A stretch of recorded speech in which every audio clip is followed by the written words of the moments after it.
Já, komið sæl.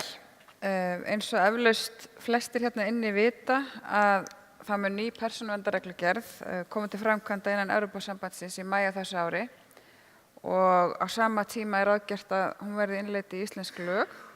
Það verið að vinna að frumvarpi til laga til þess að innleiða þessa reglugerð og við vitum að tilteknum hagsmunaaðilum var send svona tillaga að frumvarpi af hálfu dómsmálaráðuneytisins í vikunni sem að líða þó án athugasemda, en eftir því sem að við best vitum að þá styttist í að frumvarpi verði birt almenningi.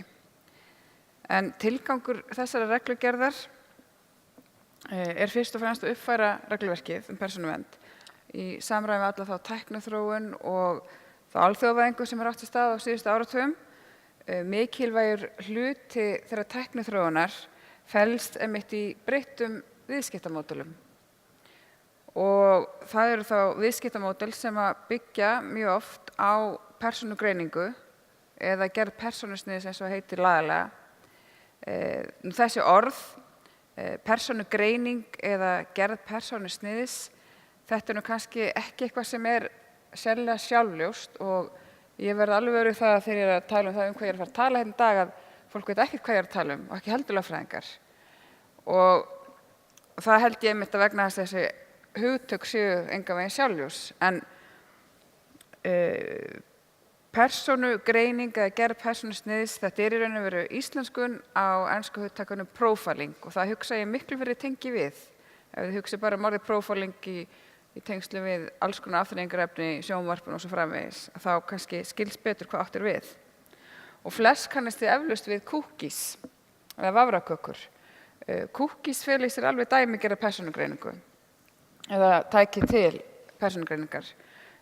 Cookies einmitt notaðir í þeim tilgangi að fylgjast með nethegðun eins og þið sjálfsagt vitið, til dæmis í því skyni að greina kauphegðun einstaklinga og aðlaga síðan þjónustu framboðið að smekk viðkomandi. Persónugreining að borð við þá sem á sér stað fyrir tilstilli cookies, hún eitthvað sem að gríðarlega mörg fyrirtæki nýta sér og það gefur auðvitað auðvitað að þetta mjög verðmætt tæki í viðskiptum. Nú ekki síður mikilvægur hluti þeirra tækniþróunar sem átti stað á síðustu árum, það sjálfvirknivæðing viðskiptaferla. Hvort sem að horft til bankaþjónustunnar og fintech-byltingar eða sjálfvirkni í verslunargeiranum á borð við Amazon Go eða til áhrifa snjallbíla á iðgjaldaákvarðanir hjá tryggingafélögunum, þá alveg ljóst að þetta þróun sem að eins og snjóbolti og sér engan veginn fyrir endan á. Persónuverndarreglugerðin, hún tekur á þessu hvoru tveggja. Bæði þá persónugreiningu annars vegar og svo hins vegar á því sem nefnt í reglugerðinni sjálfvirk ákvarðanataka. Og það það sem ég ætla þá að fjalla nánar hvernig þetta gert í reglugerðinni. Og þá fyrst persónugreininguna.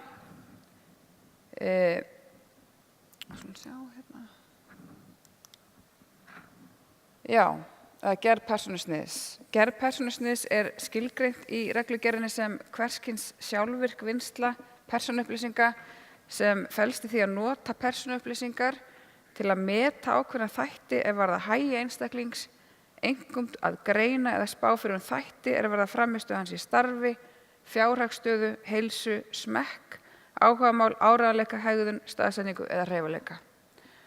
Almennt þá felst í þessu að safna upplýsingum einstakling eða hóp einstaklinga, greina það einhver einkenni á þeim eða hegðunarmynstur í þann tilgangi að staðsetja einstaklingan í tiltekinn flokk eða þá að meta þá og spá síðan fyrir hæfnina til að vinna ákveðið verk, spá fyrir áhugamál eða líklega hegðun. Og hins vegar það sem að ég vil kannski nefna nú strax það að það hægt að túlka þetta miklu rýmra heldur en svo. Það til innan Evrópusambandsins svokallaður 29. greinar starfshópur og þessi starfshópur hann hefur gefið út leiðbeiningar sem að taka bæði til sjálfvirkrar ákvarðanatöku og gerð persónusniðs og fyrir þá sem ekki þekkja til að þá sinnir þessi 29. greinar starfshópur ráðgjafarhlutverki persónuverndarmálefni innan ESB og hefur meðal annars það hlutverk að stuðla að samræmingu í regluverkinu í Evrópusambandinu á sviði persónuverndar. Og þessi starfshópur hefur alveg gríðarlega mikið það að segja hvernig löggjöfin túlkuð, meðal annars fyrir tilstilli allra þessar leiðbeininga og álita sem hópurinn gefur út. Og það jafnvel ætlunin að gera þessum hóp ennþá hærra undir höfði með reglugerðinni og hann mun fá breytt hlutverk og breytt heiti og mun þá heita Evrópska persónuverndarráðið. En sem sagt í þessum leiðbeiningum sem að ég minntist áðan gerð persónusniðs og sjálfvirka ákvörðunartöku, þá kemur það fram að það eitt að meta eða flokka einstaklinga á grundvelli aldurs eða kyns eða hæðar, þetta geti talist gerð persónusniðs og þá algjörlega óháð forspárskyldunni að gera þetta. Þannig að bara það að taka einstaklinga í einhverjum hóp og segja það að hvaða kyni þeir eru, þetta í raun og veru gerð persónusniðs. Og þetta hefur verið gagnrýnt með harðlega, enda reglugerðinni ætlað að tryggja réttindi einstaklings til þess að mótmæla vinnslu persónuupplýsinga meðal annars. Og þessi réttur, hann afar sterkur ef að ræða beina markaðssetningu. Og það sérstaklega kveðið á það að það skuli standa réttur til þess að andmæla vinnslu persónuupplýsinga í þá beinna markaðssetningar, þar á meðal gerð persónusniðs, svona að því marki sem að það tengist beinni markaðssetningu. Og ef einstaklingurinn mótmælir á þessum grundvelli að það má ekki vinna neitt frekar persónuupplýsingarnar í þessum tilgangi. Svo það líka almennt ætlunin með reglugerðina að koma í veg fyrir að gerð persónusniðs eigi sér stað án þess að einstaklingurinn gerir sér grein fyrir því að það sé verið að persónugreina hann og eins að koma í veg fyrir að hann skilji ekki hvað afleiðingar hefur fyrir hann að persónugreining á sér stað. Nú það líka að tryggja að upplýsingar gerð persónusniðs sé ekki bara eitthvað sem að einstaklingurinn getur auðveldlega fengið upplýsingar heldur þarf að vekja sérstaklega athygli einstaklingsins á því. Og það má ráða formála tilskipunarinnar og þá kannski aðalega þessum tveimur formálagreinum, formálagrein 60 sem að tilgreinir það að meginreglurnar sanngirni og gagnsæi vinnslu krefjast þess að skráðum einstaklingi sé tilkynnt það ef að vinnsluaðgerð standi yfir og hver sé tilgangur hennar og ennfremur ætti að upplýsa hinn skráða að gert hafi verið persónusnið og afleiðingar þess. Og þetta má líka sjá af formálagrein 63 þar sem stendur að skráður einstaklingur hann eigi rétt til að fá aðgang að persónuupplýsingum sem hefur verið safnað hann og til að neyta þessa réttar með auðveldum hætti. Og svo segir, sérhver skráður einstaklingur ætti því einkum að hafa rétt til að fá vitneskju og tilkynningu tilganginn með vinnslu persónuupplýsinganna, vinnslu tímabilupplýsinganna ef unnt viðtakendur þeirra hvaða rök liggja að baki sjálfvirkri vinnslu persónuupplýsinga og afleiðingar slíkrar vinnslu einkum þegar hún byggð á persónusniði. Þannig að þessi rúmatúlkun sem ég ætla til upprunnar endurtaka, bara það eitt að taka hóp og segja hvað kyni hver einstaklingur í hópnum, þessi rúmatúlkun 29. greinar starfshópsins, þessa valdamikla hóps á því hvað felst í persónugreiningu, hún hefur valdið áhyggjum.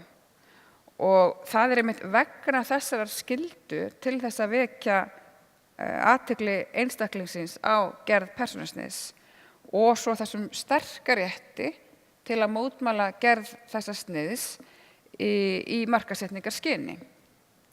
Og það hafa komið fram þar gagnrýniraddir að með þessu þá sé þessi starfshópur raunverulega valda því að það sé verið að útiloka þessa markaðsaðferð, beina markaðssetningu, nema þá bara að það komi hreint og beint samþykki frá einstaklingnum.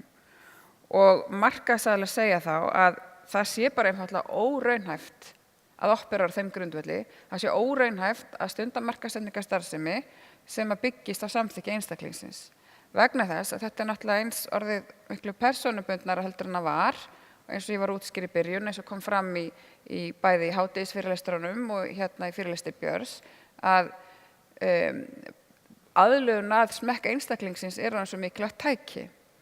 Og þá hægt að spyrja því hversu í ósköpunum ætti einstaklingurinn að samþykkja yfirleitt gerð persónusniðs sig ef að það hefur þá mögulega afleiðingu sem þarf að útskýra fyrir honum, þið muni eftir því, að hann fá ekki sams konar tilboð eða kynningu verð á vöru og þjónustu eins og næsti maður. Og það má alveg velta þessari gagnrýni fyrir sér. Almennt vil ég hins vegar frá mínu brjósti nefna það að það engan veginn hægt að gefa sér að fólk mótmæli gerð persónusniðs sig. Það svo mikið ofgnótt á upplýsingum, það svo mikið ofgnótt að framboða vörum og þjónustu og væntingar fólks til þess að þjónustan sé sérsniðin, ekki bara heimseld, heldur algjörlega sérsniðin af þörfum þess að smekk út af tímasparnaði og bara gæðum þjónustu, hún bara alltaf að verða sterkari og sterkari. Og ef gerð persónusniðs leiðin til þess að ná þessu fram, að þá mun fólk kannski hugsa tvisvar áður en að fara að mótmæla gerð persónusniðs. Þannig ég spái því að þetta séu áhyggjur sem að vissulega rétt á sér og það verða alltaf einhverjir sem að vilja nýta þennan rétt, en svona í stóra samhenginu í markaðsmálum að þá verði þetta ekki mikið mál. En þetta var persónugreiningu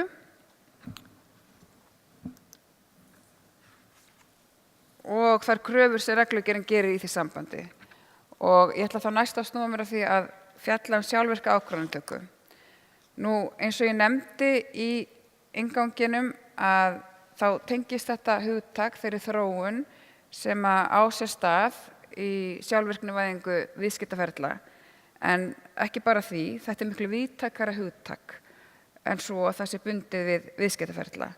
Í raun og veru það mætti bara umorða þetta og útskýra þetta hugtak þannig að það sé átt við allar gervigreindar ákvarðanir. Og sjálfvirk ákvarðanataka, hún felst þá nánar tiltekið, allavega lagalega, í getunni til að taka ákvarðanir með tækniaðferðum án mannlegrar íhlutunar. Og sjálfvirk ákvarðanataka, hún getur verið byggð þá á hvers konar upplýsingum, svörum einstaklingsins sjálfs við spurningum, upplýsingum sem safnar með því að fylgjast með einstaklingnum, til dæmis staðsetningar upplýsingar og öllum svona afleiddum og ályktuðum upplýsingum, þar með talið persónusniði. En ég vil bara taka strax fram að sjálfvirk ákvarðanataka, hún þarf alls ekki vera byggð á persónusniði og ég vil líka taka fram að gerð persónusniðs, hún þarf alls ekki að leiða til sjálfvirkar ákvarðanatöku og það alveg tekið á hvoru tveggju aðstæðunum í persónuverndarreglugerðinni. Það getur auðvitað tengst, en það bara alls ekki eitthvað sem að því að ganga út frá að sé alltaf. Þetta þarf alls ekki að vera tengt. En dæmi til að útskýra þetta, að það mætti nefna hraðasektir sem sjálfvirkar og styðjast við myndavélaeftirlit. Þetta sjálfvirk ákvörðun, en það þarf ekki að vera neitt persónusnið og engin gerð persónusniðs fólgin í þessu. En ef ákvörðunin væri byggð á persónusniði, þá yrði maður í raun og veru að bæta einhverju við til þess að svo væri. Það væri til dæmis sagt að ímynda sér að það væri fylgst með akstursvenjum einstaklingsins líka sem að tekin mynd af og hraðasektir tæki þá öðrum þræði mið af akstursvenjunum, til dæmis fyrri brotum. Og þetta væri gert átómatískt og það væri búið að greina aksturshegðunina þarna. Þá ertu komin persónusnið og sjálfvirka ákvarðanatöku. En bara það að leggja sektina á með algoritmum, það per se bara sjálfvirk ákvarðanataka og það hefur ekkert persónusnið að gera. En þetta svona aðalega bara til þess að minna ykkur á að þetta hvoru tveggja til sjálfstætt í reglugerðinni. En það sem mér finnst athyglisvert að rifja upp í tengslum við sjálfvirka ákvarðanatöku og það sem að gerast í reglugerðinni, það eru þessi viðvörunarorð frá Elon Musk sem að hefur verið ofta mörgum sinnum að reyna að koma því á framfæri að hann telji gervigreindina vera alvarlegustu ógnina sem að steðja mannkyninu. Og það eru meira en 3 ár síðan hann lét þessi orð nákvæmlega falla við nemendur MIT í heimsókn þar og þetta vakti auðvitað mjög mikla athygli, enda mjög merkilegur maður og hann hefur ekki dregið úr síðan. Það hafa hins vegar margir vilja svara honum og þar með talið Evrópusambandið og saka hann hræðsluáróður og menn eigi frekar að horfa til þessi jákvæða sem að gervigreindin hefur upp á að bjóða og þær framfarir sem í henni felast. En svo getur maður aðeins horft í gegnum þetta allt og séð að það eru nú einhver áhyggjur samt sem mann hafa hvað getur orðið í heimi þar sem gervigreindin verður alltaf meira ráðandi. Og það má einmitt akkurat segja að það birtist í persónuverndarreglugerðinni og hvernig tekið á sjálfvirkri ákvörðunartöku í henni. Vegna þess að það í raun og veru svo langt gengið í reglugerðinni, í sem sagt ákvæði í 22. grein hennar, að banna sjálfvirka ákvörðunartöku, þó með undanþágum. Og í það minnsta þá það þannig sem þessi 29. greinar starfshópur túlkar persónuverndarreglugerðina. Þetta sé bara bann. Og það kannski myndi ég segja sýni að menn hafa raunverulegar áhyggjur af því að við lokumst inni í einhvers konar gervigreindar frumskógi án þess að eiga einhverja útgönguleið úr honum vegna þess að einhver algoritmi ákvað að við gætum ekki tekið eitthvað lán eða leigt eitthvað húsnæði eða kosið og svo framvegis án þess að manneskjan geti gert neitt til þess að leiðrétta hugsanlega ranga ákvörðun algoritmans þetta. Og svona eins og Björn sagði í morgun að það ætti að vera þá einhvers konar computer says no veruleiki sem við búum við. Mér finnst líka athyglisvert að nefna í þessu sambandi dæmi frá Bandaríkjunum. Rétt fyrir jólin síðustu að þá var samþykkt nýtt regluverk af borgarstjórn New York borgar sem að tekur einmitt líka á þessu og með því var líka komið á fót sérstökum vinnuhópi sem mun skoða alla þá algoritma sem að New York borg notar til þess að taka daglegar ákvarðanir. Og það allt frá því hvað það vera margir lögregluþjónar á vakt í tilteknum hverfum út frá glæpatíðni, mannfjölda, álagi, umferð og öllu þessu og líka til ákvarðanir eins og hvað bástætt fólk á að fá marga matarmiða og svo framvegis. Þessi hópur hann á sérstaklega að meta hlutdrægni algoritmana sem að New York borg að nota og líka hvernig að koma því við að borgararnir geti skilið áhrifin sem þeir hafa á daglegt líf þeirra. Semst, hvaða áhrif algoritmarnir hafa á daglegt líf New York borgar eða íbúa þar. Og það einmitt sést svona ákveðið þema í þessum orðum framsögumanns frumvarpsins til þessara reglna í samtali sem að The New Yorker tók við hann. Ef við ætlum okkur að láta tölvur og algoritma stýra okkur, þá eins gott að það sé gagnsætt. Nú þessar áhyggjur allar og þessi þema sem í þessari umræðu, þetta verður kannski ennþá ljósara þegar við skoðum betur hvernig þetta bann útfært í reglugerðinni. Það nefnilega ekki raun að vera endilega bann að ræða vegna þess að, og alveg óháð því hvað þessi 29. greinar starfshópur segir, ef við horfum á hvernig undanþágurnar eru, það í raun og veru þess eðlis að það sem í raun og veru verið að reyna á fram, það að tryggja réttindi einstaklingsins í gervigreindar frumskóginum. Þannig að þegar þetta eru ákvarðanir sem skipta einstaklingin einhverju máli, að þá sé alltaf leið út úr skóginum. Það sé alltaf einhvern veginn hægt að tryggja það að mannshugurinn, mannsvöndin komi að ákvörðuninni. Það sem ég ætla þá að gera næst að fjalla það nánar þetta sérákvæði sjálfvirka ákvörðunartöku og hvernig þá nákvæmlega tekið á þessu reglugerðinu.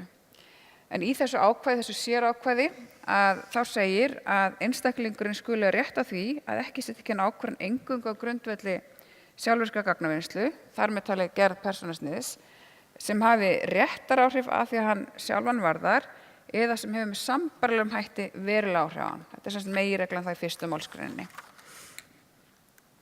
Og síðan eru þessar undantekningar eða undanþágur og sjálfvirk ákvörðun það í fyrsta lagi heimil ef hún forsenda þess að það sé unnt að efna samning milli einstaklingsins og ábyrgðaraðila. Nú í öðru lagi þá þessi ákvörðun eða þessi gerða ákvörðun þá hann heimil ef hún byggð á sérstakri heimild í lögum. Við getum til dæmis ímyndað okkur hér á landi, myndum fara mjög langt í átt til rafrænnar stjórnsýslu og myndum vera með einhvern kafla í stjórnsýslulögum rafrænar ákvarðanir eða sjálfvirkar ákvarðanir. Þá væri það svona dæmi sem myndi falla undir þessa heimild. Og svo í þriðja lagi þá sjálfvirk ákvarðanataka heimil ef hún byggist á afdráttarlausu samþykki einstaklingsins.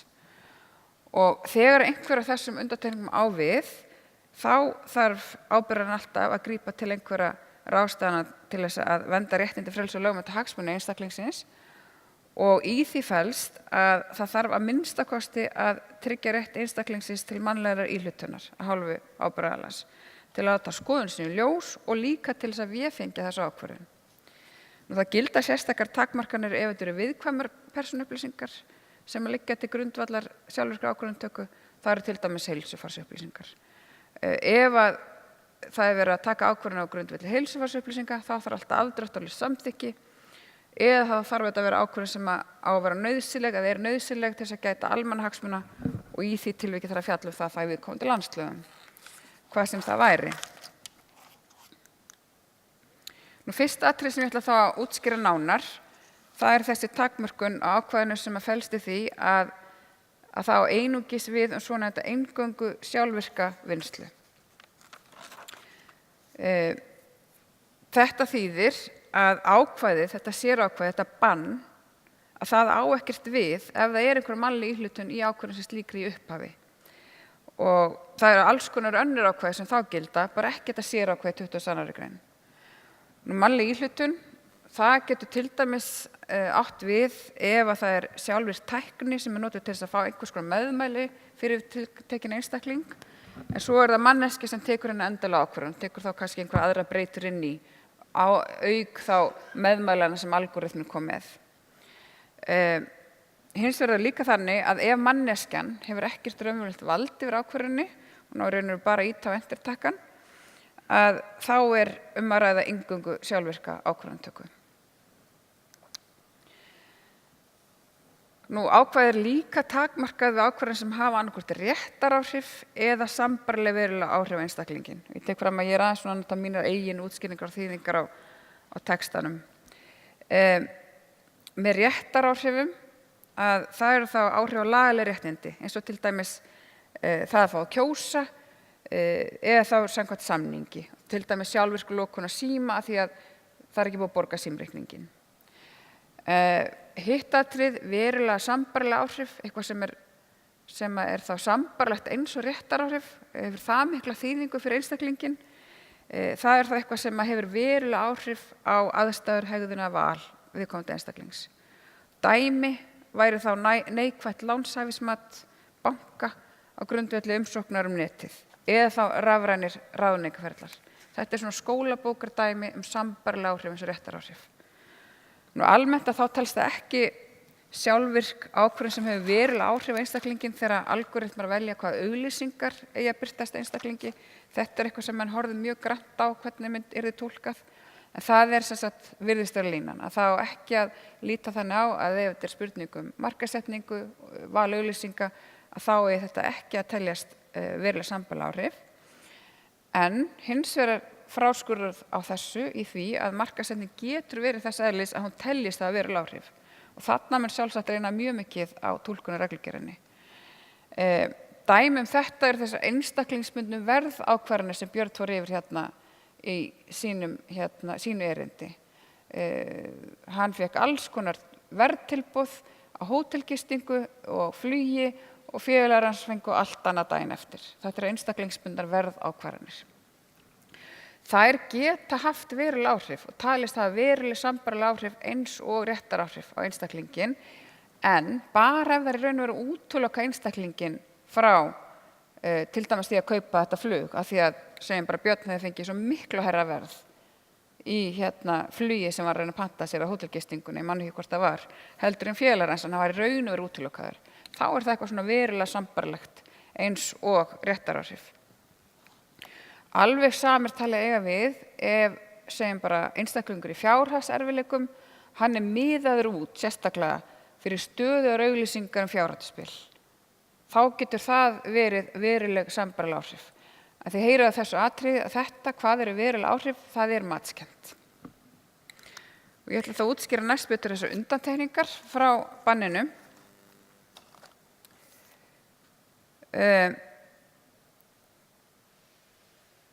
Fyrsta undanþágan frá almenna banninu gegn sjálfvirkri ákvörðunartöku var efndir samnings. Og þessa undanþágu, hann á að túlka þröngt. Þannig að það þarf í raun að vera nauðsynlegt að taka sjálfvirka ákvörðun til þess að efna samningin svo hún sé heimil á þeim grundvelli. Og þetta þýðir að það þarf alltaf að vega saman hagsmunina af því að taka þessa sjálfvirka ákvörðun og svo hagkvæmna við það á móti þá vernd einkalífs einstaklingsins og spyrja sig að því hvort einhverja aðra aðferðir sem hafa minni íhlutin í för með sér fyrir friðhelgi eða fyrir einkalífið gætu komið í staðinn fyrir þessa sjálfvirka ákvörðun. Og sem dæmi það þegar þessi undanþága er ekki talin eiga réttilega við, það er ekkert að byggja á henni sem sagt, það er vörukaup á netinu. Til þess að ljúka við viðkomandi samning þá kann kannski einstaklingurinn þurfa að senda kreditkortaupplýsingar, enda það náttúrulega greiða fyrir vöruna, en það þarf ekkert að skoða hvað kaupandinn hefur skoðað á vefsíðunni og útbúa persónusnið á þann grundvelli til þess að ljúka samningnum um vörukaupin. Þá væri ekki réttilega verið að byggja þessar undanþágu með sjálfvirka ákvörðunina. Önnur undanþágan frá almenna banninu gegn sjálfvirkri ákvörðunartöku, hún vísar í heimild í landslögum. Og ég er svo sem búin að útskýra það áður, það væri hægt að setja í íslensku lög einhverjar sérstakar heimildir til þess að taka sjálfvirka ákvörðun. Ég tók hérna rafræna stjórnsýslu sem dæmi. Það sem hefur verið nefnt til dæmis að 29. starfshópnum og í reglugerðinni sjálfri, það eru eitthvað sem snýr að skattasniðgöngu, varnir gegn svikum og eflingu öryggis í þjónustu. Og það mætti líka þessi varnir gegn peningaþvætti. Þriðja undanþágan frá þessu banni, hún vísar í afdráttarlaust samþykki. Það sem ég vil nefna er það að afdráttarlaust samþykki, sem er það eitthvað meira en samþykki, það er ekkert skilgreint í reglugerðinni hvað það er. En almennt að þá er talið að þetta feli í sér að samþykki sem slíkt þurfa að vera sérstaklega staðfest með einhvers konar yfirlýsingu frekar en athöfn. Þannig að þetta þarf að vera yfirlýst texta útbúið samþykki. Og það þarf líka að hafa það í huga að ef einstaklingurinn hefur ekkert val, til dæmis ef að fyrirtæki vill operera þannig að það veitir ekki tiltekna þjónustu, nema bara til þeirra sem samþykkja að það sé útbúið persónusnið þá, eða þá í þeim tilvikum þar sem valdajafnvægi skortir í réttarsambandi, eins og til dæmis er talið við launþegasambönd og við vinnuveitendur, að þá er alltaf litið svo á þetta samþykkir er aldrei fullnægjandi lagagrundvöllur. Þá þarf að leita því einhvers staðar annars staðar. Eða bara hafa sinn rekstur þannig að einstaklingurinn hafa val það hvort að hann láti búa persónusnið ekki þegar hann ætlar að kaupa eitthvað af fyrirtækinu. Persónuverndarreglugerðin, hún tekur sérstaklega fræðsluskyldu þegar sjálfvirka ákvörðunartöku er að ræða, sem endurspeglar það mat að í svona fyrirbæri felist þá alveg sérstök áhætta og inngrípi réttindi einstaklinga. Þannig að ákvæði reglugerðarinnar þau skylda ábyrgðarans að veita sérstakar upplýsingar sjálfvirka ákvörðunartöku. Og ef slíka ákvörðunartöku er að ræða, þá þarf ábyrgðarans að segja einstaklingunum frá því, veita upplýsingar lógíkina í ákvörðunartökunni og útskýra líka mögulegar afleiðingar ákvörðunar fyrir einstakling. Og í því að þurfa að útskýra lógíkina í þessari sjálfvirka ákvörðun, semst rökfræðina, að þá er líka undirskilið að þetta verður að gert með einföldum skiljanlegum hætti. Það þarf ekkert endilega að útskýra algoritmana sem slíkra. Þeir geta náttúrulega verið það flóknir að það hefur ekki merkingu fyrir einstaklingin að fá þessa útskýringu. Aðalatriðið er bara að einstaklingurinn fái upplýsingar sem hafa einhverju þýðingu fyrir hann. Það er aðalatriðið, hann fái merkingar bærar upplýsingar fyrir sig. Dæmi þetta sem ég vil nefna er lánshæfismat sem byggir upplýsingu frá kreditinfo eða þá er reiknað út frá upplýsingum sem einstaklingurinn gefur sjálfur til lánastofnunar. Þá ætti einstaklingurinn að fá upplýsingar á það, ekki bara það stafi frá kreditinfo, þessar upplýsingar eitthvað slíkt, það á að útskýra fyrir á hvaða grundvelli hvaða upplýsingar lánshæfismatið byggir, en þá líka segja honum hvaða þættir það eru í upplýsingunum sem að hafa áhrif á niðurstöðuna. Hvað er það í upplýsingunum sem olli því að þú fyrst þetta lánshæfismat? En í þessari skyldu að útskýra þýðingu og mögulegar afleiðingar, þá felst líka að þarf að upplýsa fyrir vinnslu og líka þá sem seinna fyrirhugð. Þannig að ef viðkomandi banki eða tryggingafélag ætlar að gera eitthvað meira með þetta seinna, að það þarf að segja það strax. Og líka þá líka að útskýra hvaða afleiðingar ákvörðun hefur, hvaða áhrif ákvörðun hefur á einstaklinginn. Og í leiðbeiningu, í því sambandi vil ég nefna, í þessu leiðbeiningu frá 29. starfshópnum, að þá kemur fram að það eiginlega ætlast til þess að séu nefnd dæmi. Þannig að einstaklingurinn hann skilji þetta. Dæmi sem tekið tryggingafélag sem að notast við sjálfvirka ákvarðanatöku til þess að ákvarða einstaklingsbundin iðgjöld sem eru kannski byggð á aksturshegðun. Til þess að sýna fram á þýðingu og mögulegar afleiðingar vinnslunnar að þá gæti tryggingafélagið útskýrt að hættulegur akstur geti leitt til hærra iðgjalds og félagið geti líka gengið lengra og veitt aðgang að appi sem að ber þá saman viðkomandi ökumann og svo einhverja tilbúna ökumenn. Til dæmis eitt sem ekur gáleysislega í því að spýta í og bremsa á síðustu stundu og þá geti tryggingafélagið verið með einhvers konar grafík í appinu sem að útskýrir hver mismunur þarna á iðgjöldum þessara tveggja ökumanna og líka gefur það einstaklingum einhver ráð það hvernig hann geti bætt úr þessum ávunum ef hann með þá og þannig lækka sín iðgjöld.